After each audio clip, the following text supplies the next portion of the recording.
将台北市副市长片真正的太太不过身了后，在网络顶就出现恐吓检察官和法官的言论，司法院和检察官协会拢发声明来谴责。另外，这个涉嫌放送恐吓图文的姓地的鉴定师，将予人具体教案透过透明新闻了后是啥禁见？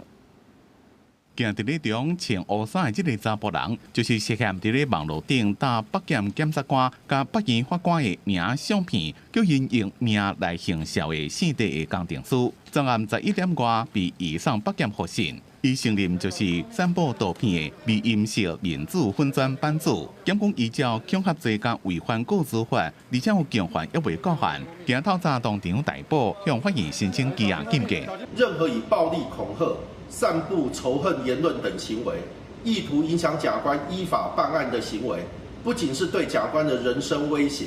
也是对司法制度与社会秩序的挑衅。任意公布系属中个案承审法官的个人影像，并搭配恫吓、辱骂文字的行为，不但应该承担民刑事责任，也容易引发舆论猎污，对法官的人身安全和审判中立构成实质的威胁。对这件代志，院检拢发声明严正谴责。涉案的毋但是姓地鉴定师，因为伊制作的合成相片，也佫有进一步加工，顶头放标语字、名字、命详。专案小组查到，这是一对住伫咧台中的情侣制作的，昨半暝到2个人住的所在搜查，随时早起将会甲2个人移送复审。公司新闻综合报道。